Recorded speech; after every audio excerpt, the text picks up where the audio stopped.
முதலில் திரு மனுஷபுத்திரன், மிகு நிர்மலா சீதாராமன் ஒரு பிரிவினையை தூண்டக்கூடியதுதான் திராவிட மாடல் என்ற ஒரு கடுமையான விமர்சனத்தை முன்வைச்சிருக்காங்க. உங்களோட பதில்? எல்லோருக்கும் எல்லாமும் கொடுப்பது பிரிவினைவாதம் என்றால் அந்த பிரிவினைவாதத்தை நாங்கள் செய்வோம். மாநிலங்களினுடைய உரிமைகளை மீட்பது என்பது அல்லது மாநிலங்களுக்கு சம உரிமை கேட்பது என்பது பிரிவினைவாதம் என்றால் அந்த பிரிவினைவாதத்தை நாங்கள் செய்வோம். அனைத்து சாதியினருக்கும் சமமான வாய்ப்புகள் வழங்கப்பட வேண்டும் என்பதை இவர்கள் பிரிவினைவாதம் என்று சொன்னால் நாங்கள் அந்த பிரிவினைவாதத்தை செய்வோம். அனைவருக்கும் கல்வி என்ற இலக்கை நோக்கி, அனைவருக்கும் மருத்துவம் என்ற இலக்கை நோக்கி திராவிட மாடல் வெகு வேகமாக சென்று கொண்டிருக்கிற போது அதை இவர்கள் பிரிவினைவாதம் என்று சொன்னால் நிச்சயமாக அந்த பிரிவினைவாதத்தை நாங்கள் செய்வோம். பொருளாதார வளர்ச்சியில் இன்று தமிழ்நாடு 2ஆம் இடத்தை பெற்றிருக்கிறது இந்திய அளவில். இது திராவிட மாடலினுடைய ஒரு மிகப்பெரிய சாதனை. இதை பிரிவினைவாதம் என்று சொன்னால் நிச்சயமாக அந்த பிரிவினைவாதத்தை நாங்கள் செய்வோம். ஏனென்றால் இவர்கள் கற்பனையாக கட்டுக்கதைகளாக சொல்கிற எதுவும் தமிழ்நாட்டில் கிடையாது.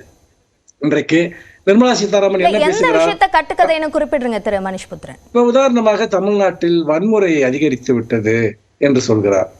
அதற்கு அவர் சொல்லக்கூடிய காரணம் என்பது ஏதோ பள்ளி மாணவர்கள் சிலர் செய்த வன் செயல்களை குறிப்பிட்டு இதனால் தமிழ்நாட்டில் அமைதி கெட்டுவிட்டது என்று பேசுகிறார். மணிப்பூர் என்ற ஒரு ஊரை பற்றி உங்களுக்கு தெரியுமா?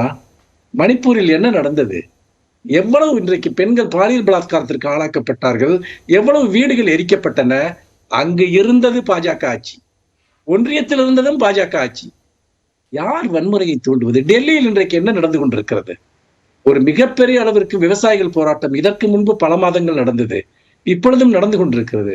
இந்த விவசாயிகளின் மீது இன்றைக்கு வன்முறையை கட்டவிழ்த்து விட்டிருப்பது யார்? இவர்கள். குஜராத்தில் என்ன நடந்தது? குஜராத் படுகொலையில் எத்தனை பேர் சிறுபான்மை மக்கள் படுகொலை செய்யப்பட்டார்கள்?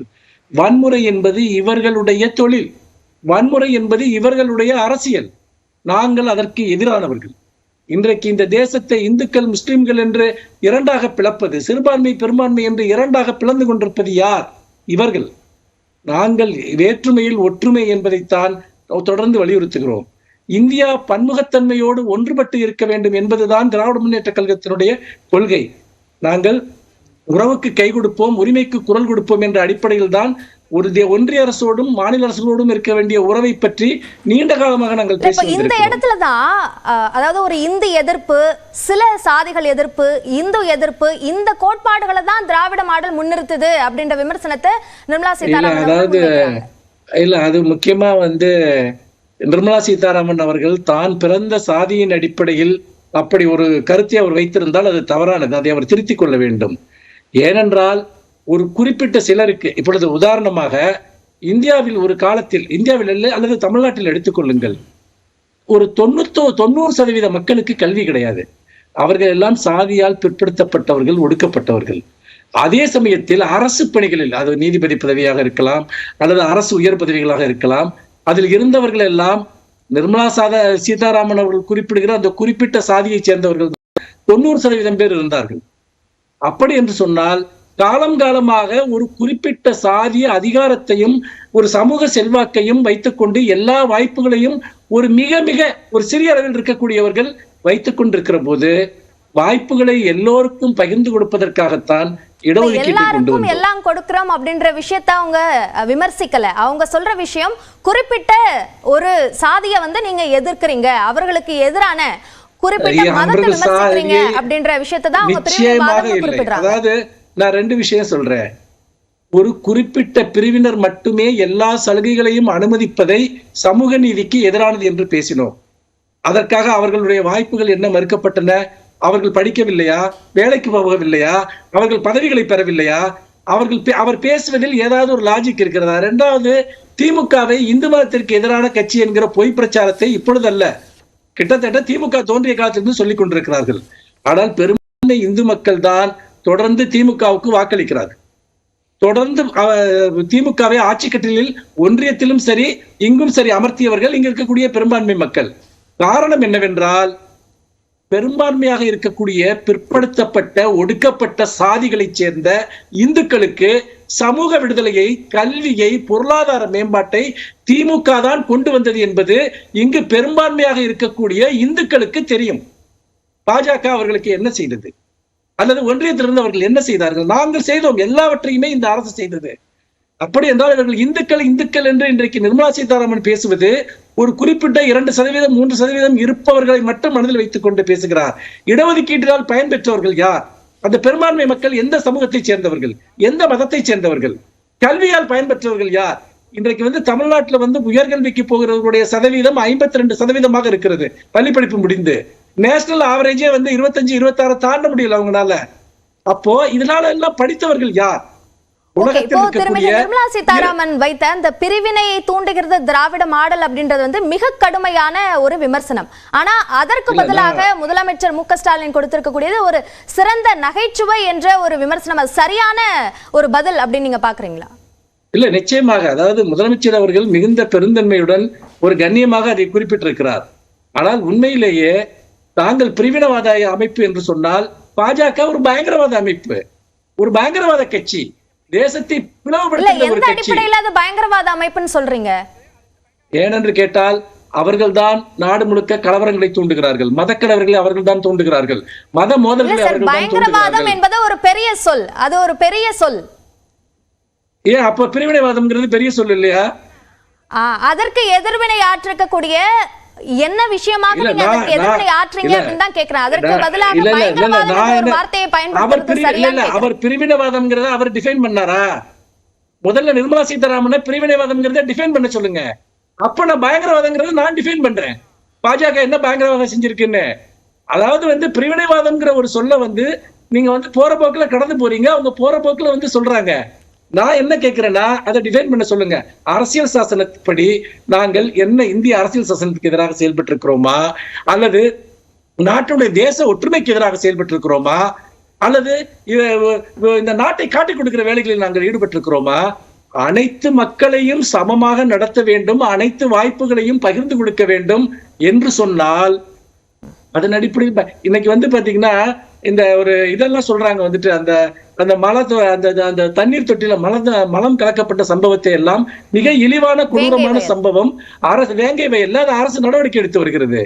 ஆனால் ஜெய் ஸ்ரீராம் என்று சொல்லி எத்தனை இஸ்லாமியர்கள் படுகொலை செய்யப்பட்டார்கள், மாட்டுக்கறி உண்கிறார்கள் என்று சொல்லி எத்தனை இஸ்லாமியர்கள் படுகொலை செய்யப்பட்டார்கள். நான் என்ன கேட்கிறேன் என்றால், இதையெல்லாம் பேசுவதற்கு நிர்மலா சீதாராமனுக்கோ அவர் சார்ந்திருக்கக்கூடிய கட்சிக்கோ எந்த அருகதையும் கிடையாது.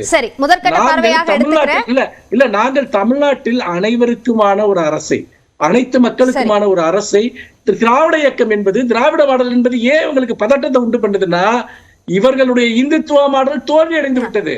இந்தியா முழுக்க அவர்கள் மக்கள் நலனை பேணாத ஒரு அரசு இவர்கள் என்பது அம்பலமாகிவிட்டது. இந்த நிலையில் ஒரே ஒரு வார்த்தை மட்டும் சொல்றேன். திராவிட மாடல் தான் இந்தியா முழுக்க செயல்படுத்தப்பட வேண்டிய மாடல். அது மக்கள் நல அரசு, வெல்ஃபேர் ஸ்டேட், சோசியல் ஜஸ்டிஸ் என்ற 2 அடிப்படையிலும் செயல்படக்கூடிய மாடல் திராவிட மாடல். நாங்கள் அதை இந்தியா முழுக்க அமல்படுத்த வேண்டும் என்று நாங்கள் கோருகிறோம். ஆமா, இந்த விஷயத்தை தான் இந்தியா முழுக்க வழிகாட்டுது அப்படின்ற ஒரு பிம்பத்தை உருவாக்க நினைக்குது திமுக, முயற்சிக்குது திமுக அப்படின்ற விஷயத்தை சொல்றாங்க. அடுத்த சுற்றுல நம்ம தொடர்ந்து இதை பத்தி பேசலாம் திரு மனோஜ். அதற்கு முன்னதாக திரு எஸ் ஸ்ரீராம், இப்ப எந்த அடிப்படையில திராவிட மாடல் பிரிவினையை தூண்டுது அப்படின்ற கருத்தை திருமதி நிர்மலா சீதாராமன் முன்வைக்கிறார்? ஆமா, மேடம் சொன்னதில் எந்த கருத்துமே தவறாக இல்லை. நிச்சயமாக அவர் என்ன அவங்களும் பர்சனலாக எக்ஸ்பீரியன்ஸ் பண்ணாங்களோ அதுதான் அவங்க சொல்லியிருக்காங்க. ஏன்னா தமிழ்நாடுக்கு என்ன பண்ணிட்டாங்க, இந்த கவர்மெண்ட் என்ன பண்ணிட்டாங்கன்னு ஒரு பொய்யை திருப்பி பிம்பத்தை கட்டமைக்கிறாங்க இல்லைங்களா. நாங்கள் கொடுத்த ₹1 எங்களுக்கு 29 பைசா வருது, அந்த மாதிரி பல பொய்களை சொல்கிறாங்க பார்த்தீங்களா. அது மக்களின் உணர்ச்சியை தூண்டுவது, தமிழ்நாட்டை இந்த மாதிரிலாம் நடந்தால் தனி தமிழ்நாடு கோர எங்களை ஃபோர்ஸ் பண்ணாதீங்கன்னு ஆண்டிப்பட்டி ராஜா அவர்கள் பேசியிருக்காங்க. நாங்க தனி தமிழ்நாடு அந்த பழைய விஷயத்தை நாங்க திருப்பி கையில் எடுக்க வேண்டிய கட்டாயத்துக்கு ஏற்படுவோம் என்று சொல்லியிருக்காரு. இல்ல ஆண்டிப்பட்டி ராஜானா யாரு சார்? ராஜா, மிஸ்டர் ஆர் ராசா, டெலிகாம் மினிஸ்டர். அவர் எங்களை ஃபோர்ஸ் பண்ணாதீங்க, நாங்க தனி தமிழ்நாடு, சாரி ஐ எம் எக்ஸ்கியூசிங், எனக்கு அது தெரியலங்க. ஸோ அந்த மாதிரி சொல்லியிருக்காங்க. அதே மாதிரி 100 வருஷ கோயில்களை நான் எடுத்திருக்கிறேன் சொன்னது திரு டி.ஆர். பாலு அவர்கள். சரஸ்வதி கோயில், லட்சுமி கோயிலை வீடியோவே காட்டுறேங்க. பச்சை பொய் நீங்க சொன்ன ஒரு 7 நிமிஷம் நீங்க பேசினது தான் மிக பச்சை பொய். நீங்க 7 நிமிஷம் ஓல்ட் சிலபஸ் 50 வருஷம் ஓல்ட் சிலபஸ் நீங்க பேசிட்டீங்க. இல்ல நான் பேசுறேன் ஆதாரமற்ற வீடியோ இப்போ உங்களுக்கு இப்போ வீடியோ காட்டுறேன். அதுக்கு அப்புறம் இப்போ நான் வீடியோ காட்டுறேன். அவ்வளவு ஃபேக். நீங்க தான் இப்ப டென்ஷன் ஆறீங்க. திராவிடம் தான் இப்ப டென்ஷன் ஆறாங்க. திராவிடம் தான் இப்ப டென்ஷன் ஆகுது. கொஞ்சம் நீங்க பொறுமையா இருங்க. கொஞ்சம் பொறுமையாக இருங்க. நீங்க டென்ஷன் ஆகாதீங்க. நீங்க டென்ஷன் ஆறீங்க. மனோஜ் நான் பேசுறது நீங்க கேட்கணும். நீங்க 7 நிமிஷம் போய் சொன்னீங்க பாருங்க. தமிழர்கள் திராவிட முன்னேற்ற கழகம் வந்தவங்க தான் பேண்ட் போட கத்துக்கிறாங்க, சட்டம் போட கத்துக்கிறாங்க. திராவிட முன்னேற்ற கழகம் வந்தவங்க தான் தமிழர்கள் வாயால சாப்பிடுறாங்க. திராவிட முன்னேற்ற கழகம் வந்ததுக்கு அப்புறம் தமிழர்கள் காலால நடக்கிறாங்க. திராவிட முன்னேற்ற கழகம் தான் மக்கள் டெய்லி குளிக்கிறாங்க. இந்த மாதிரி 7 நிமிஷம் நீங்க போய் சொன்னீங்க பாத்தீங்களா? அந்த மாதிரி எனக்கு கொஞ்சம் டைம் கொடுங்க, நான் பேசுறேன். உங்களுக்கு மானங்கட்டதனத்துடைய உச்சக்கட்டம் இது. நீங்க பேசுனது இந்த வார்த்தை எல்லாம் யார்கிட்ட இருந்து வருமோ அவங்க கிட்ட இருந்து தான் வரும். இந்த வார்த்தை எல்லாம் யார்கிட்ட வருமோ அவங்க கிட்ட இருந்து தான் வரும். பொறுமை இல்லை. உங்களுக்கு ஒரு எதிர்க்கட்சி கேட்பதற்கு கூட உங்களுக்கு பொறுமை இல்லை. நீங்க ஜனநாயகத்தை பத்தி பேசுறீங்க, நீங்க சமூக நீதியை பத்தி பேசுறீங்க, அனைவருக்குமான வளர்ச்சியை பத்தி பேசுறீங்க. நான் சொல்றதை கேளுங்க மனோஜ், நான் சொல்றதை கேளுங்க. திரு மனோஜ் கொஞ்சம் அமைதியா இருங்க. நீங்க வந்து ஒருத்தர் அவரே பேச விடுங்க. அவர்கிட்ட நான் பேசினேன். நான் அவர்கிட்ட கேட்டுட்டு தானே சார் இருக்கேன். நீங்க பார்த்துட்டு தானே இருக்கீங்க.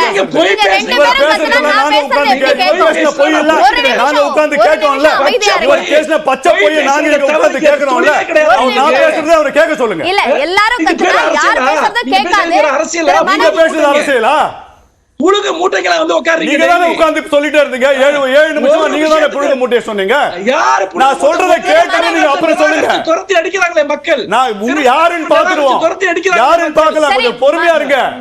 பதட்டப்படாதீங்க. திராவிடம் தான் இப்ப பதட்டப்படுது. நிலம் கிடைக்காது. ஞாபகம் வச்சுங்க. முதல் சுற்று முடிஞ்சிடட்டும். அதற்கான பதில நாம நிச்சயமா உங்ககிட்ட திரும்ப வந்து நான் பெறுறேன். இப்போ எஸ்.எஸ். ஸ்ரீராம்கான நேரம். திரு எஸ்.எஸ். ஸ்ரீராம் தொடருங்க. பண்ணாதீங்க.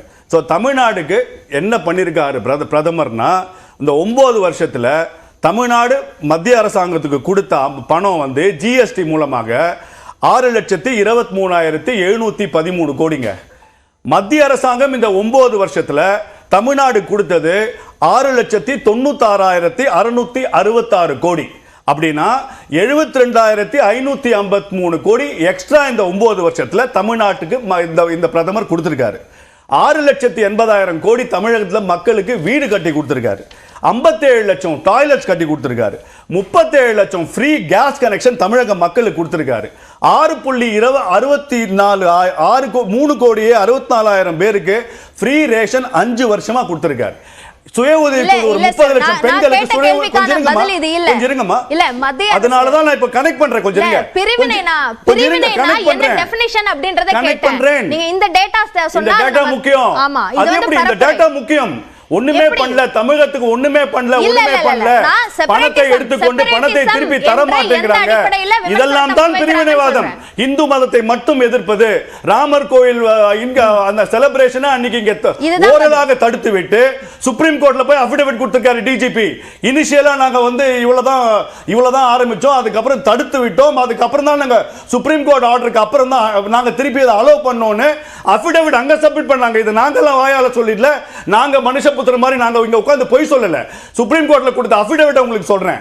சோ ஆகையினால மேடம் சொன்னது இந்து மதத்தை எதிர்ப்பது, தமிழக மக்களுக்கு உண்மையை சொல்லாமல் என்னமோ தமிழக மக்களை வஞ்சிப்பது போல் பேசுவது, இதெல்லாம் முழுக்க பிரிவினைவாதத்தான எண்ணங்களை கொண்டுதான் செயல்படுகிறார்கள் என்பதுதான் மேடம் சொல்றாங்க. நீங்க நான் சொன்ன நம்பர்ஸ்ல இதே மாதிரி இந்த 10 வருஷம் திமுக காங்கிரஸ் யூபிஏ அரசாங்கம் 10 வருஷம் ஆண்டதற்கும் இந்த 10 வருஷம் பாஜக ஆண்டதற்கும் ஒரு வெள்ளை அறிக்கை சமர்ப்பிச்சிருக்காங்க இந்த அரசாங்கம். உங்களுக்கு திராணி இருந்தால் அந்த வெள்ளை அறிக்கையை பத்தி நீங்க விவாதம் வைக்க தயாரா? நீங்கள் ஏன் விவாதம் வைக்காமல் ஓடுகிறீர்கள்? ஏன்னா உங்களுக்கு தெரியும் 10 வருஷத்துல தமிழகத்துக்கு 12 அமைச்சரவையை மத்திய அரசாங்கத்தில் வைத்துக் கொண்டும் தமிழகத்துக்கு ஒன்றும் செய்யாத திமுக இன்னைக்கு உட்கார்ந்து கபட நாடம் ஆடுவதை தான் மக்கள் இது வந்து பிரிவினைவாதம் என்று சொல்கிறார்கள். மனுஷபுத்திரனுக்கு ரெடியாக இருந்தால் இந்த டிபேட்டுக்கு இந்த வெள்ளை அறிக்கையை பற்றி அவர் என்னோட விவாதிப்பாரா என்று கேட்டு சொல்லுங்கள். ஓபனா சேலஞ்ச் வைக்கிறேன். கருப்பு அறிக்கை வெளியிடப்பட்டது மறுக்கப்பட்டாச்சு. அதற்கு முன்னதாக உங்களுக்கு மறுக்கப்படுறது நீங்க மறுப்பீங்க. நீங்க சேலஞ்ச் பண்றது நம்பர்ஸ் பேசுங்க. நாங்க சொல்ல நம்பர் கரெக்ட்டா தப்பான்னு பேசுங்க. நீங்க ஒரு கருப்பு அறிக்கை கொடுத்து நீங்க மறுத்தா நாங்க ஏத்துக்க முடியுமா? எல்லா நம்பருமே தப்பு. நீங்க எல்லாமே ஃபால்ஸ் டேட்டா. நீங்க தான்